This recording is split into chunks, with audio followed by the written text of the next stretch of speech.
अस्सलामुअलैकुम स्टूडेंट्स।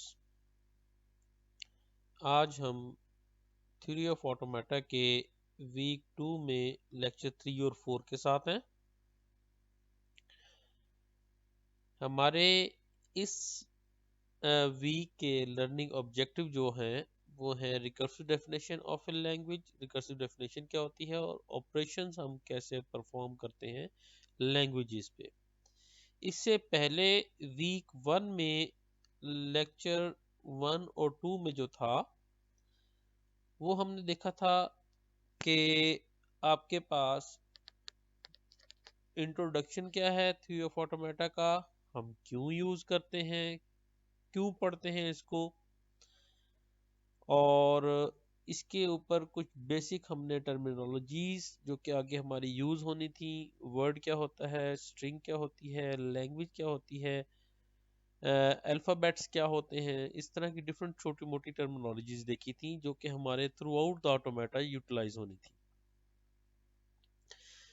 और इस वीक में हम लोग जो हैं वो हम देख रहे हैं recursive definition of a language के एक लैंग्वेज की रिकर्सिव डेफिनेशन क्या होती है। सबसे पहले हम देखेंगे कि रिकर्सिव क्या है, उसके बाद देन आपके पास देखेंगे कि रिकर्सिवनेस में आपके पास डेफिनेशन जो है कोई सी भी लैंग्वेज की कैसे परफॉर्म की जाती है।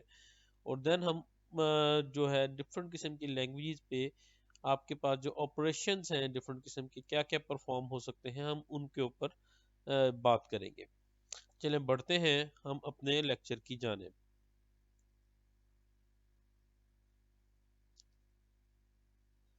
हम बात कर रहे हैं रिकर्सिव फंक्शन की। सबसे पहले रिकर्सिव फंक्शन आपके पास एक ऐसा फंक्शन है जो कि अपने आप को कॉल करता है उस वक्त तक कि जब तक वो कोई सर्टन कंडीशंस को जो है वो मीट नहीं कर लेता। जो कंडीशन जिनको वो मीट करने के लिए हम वेट करेंगे वो आपके पास कंडीशन जो हैं वो बेस केस कहलाती हैं। और ये फंक्शन अपने आप को उस वक्त तक रिपीट करता रहता है जब तक कि आपके पास आउटपुट रिजल्ट्स जो हैं आपके वो प्रॉपर जो है वो फॉर्म नहीं हो जाते बेस केस से पहले पहले तक, या बेस केस तक कह लें आप ना। तो उस सूरत में हमारे पास जो है वो आपके पास जो हमारा फ़ायदा इसमें जो होता है वो हमें ये हो जाता है कि हमारे पास एक ऐसा कोड जो कि अपने आप को कॉल करता रहता है। हमारे पास इस तरीके की जो है आपके पास डेफिनेशन से फ़ायदा ये होता है हमें कि हम लोग जो हैं वो अपने फंक्शंस को कोड वाइज खासा शॉर्टन कर सकते हैं। काफ़ी ज़्यादा शॉर्ट हो जाते हैं आपके कोड, और आपके पास जो है एफिशिएंसी वाइज जो है वो भी आपके पास बेहतर होता है। तो हम देखते हैं कि रिकर्सिव डेफिनेशन में आपके पास रूल्स क्या होते हैं। आ जाए रिकर्सिव डेफिनेशन में आपके पास एक चीज याद रखें कि सबसे पहला आपके पास बेसिक स्टेप होगा जिसे हम बेस केस भी कह सकते हैं अपना। नंबर 2 पे आपके पास रिकर्सिव डेफिनेशन में कोई ना कोई मीटिंग कंडीशन होगी आपकी, और ये आपके पास जो स्टेप 2 है ये रिकर्सिव होगा। और उसके बाद स्टेप 3 में जो आपके पास स्टेप 2 होगा ये आपके पास इस काबिल होगा कि उस लैंग्वेज के बेस के से उठा के तमाम के तमाम जो वर्ड्स हैं वो प्रोड्यूस कर सके, पूरी लैंग्वेज को प्रोड्यूस कर सके वो। स्टेप 3 में हम लोग देखेंगे कि स्टेप 2 में आपके पास जितने भी वर्ड प्रोड्यूस हुए हैं उसके अलावा कोई भी वर्ड जो है वो उस लैंग्वेज से बिलोंग नहीं करता।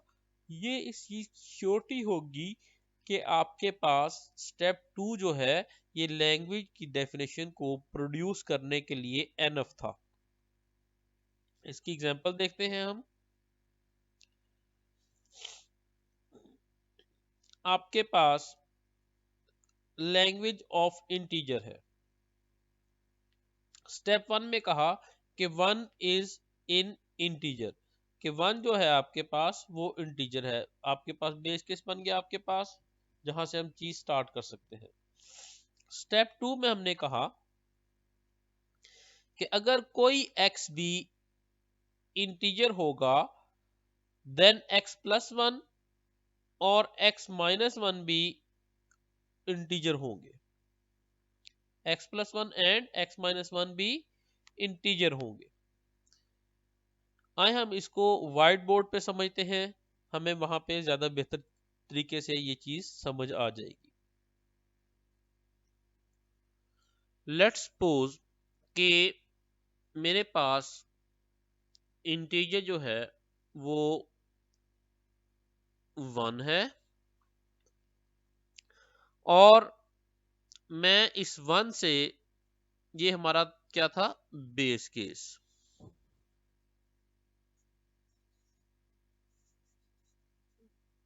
बेस इंटीजर कह लें इसको।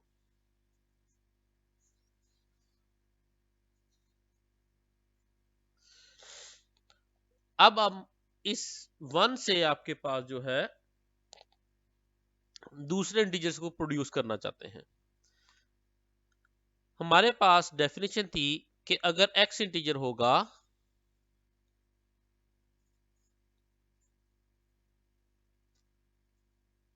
मैं कह देता हूं if x is in L, हमारे इंटीजर की लैंग्वेज में आपके पास x है, then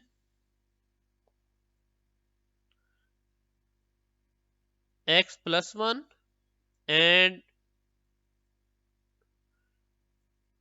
x minus 1 is also in L। जाहिर सी बात है आपके पास इस तरह 1 इंटीजर है देन 1 प्लस 1 और 1 माइनस 1 ये भी इंटीजर्स होंगे। मींस 2 और ये माइनस 1 0, ये भी इंटीजर्स हैं। जब ये इंटीजर हो गए, x इंटीजर है, तो यहां से हम फर्दर आपके पास कोई और इंटीजर भी प्रोड्यूस कर सकते हैं। अब लेट्स सपोज कि मुझे यहां से 4 प्रोड्यूस करना है, तो हमारे पास जो बेस केस था वो था 1 इंटीजर था। तो इस स्टेप के मुताबिक हमारे पास अगर 1 इंटीजर है तो 1 प्लस 1 भी इंटीजर है 2, और अगर अब 2 इंटीजर प्रूफ हो चुका है तो इसी स्टेप को वो दोबारा कॉल करेगा। 2 प्लस 1 भी इंटीजर है जो कि 3 है। अब 3 क्योंकि इंटीजर प्रूफ हो गया, अब 3 को इस x की जगह पे रखेंगे तो 3 प्लस 1 इज इक्वल टू 4 जो है ये भी इंटीजर प्रूफ हो गया। और हमने 4 को ही देखना था कि 4 हमारी डेफिनेशन में आता है या नहीं आता। उम्मीद करता हूं आपके पास, आपको ये स्टेप 2 जो है ये समझ आ गया होगा। हम अपने चलते हैं हैंडआउट्स पर दोबारा वापस। अब यहां पे आप देखें, if x is in integer then x plus 1 and x minus 1 also in integer. ये हमारे पास हमारा रिकर्सिव स्टेप था। अब इसके बाद स्टेप 3 में वो कह रहा है कि no strings except those constructed above are allowed to be an integer.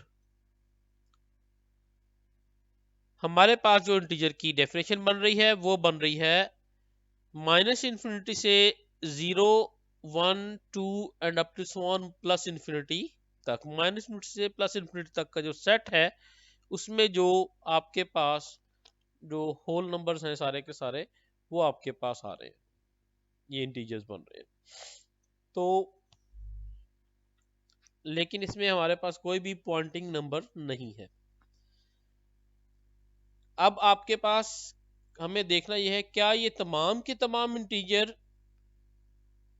Step 2 produce कर पाएगा, तो इसका जवाब है हाँ जी कर पाएगा।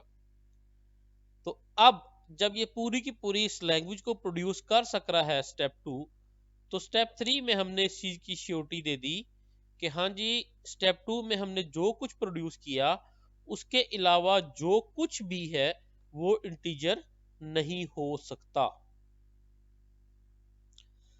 ये आपकी जो है 3 स्टेप की रिकर्सिव डेफिनेशन जो है किसी भी लैंग्वेज की वो पूरी हुई। उम्मीद करता हूं आपको ये चीज अब समझ आ गई होगी। मिलते हैं नेक्स्ट एग्जांपल्स के साथ आपके पास नेक्स्ट वीडियोस में। अपना ख्याल रखिएगा। अल्लाह आपका हामी और नासिर हो। अल्लाह हाफिज।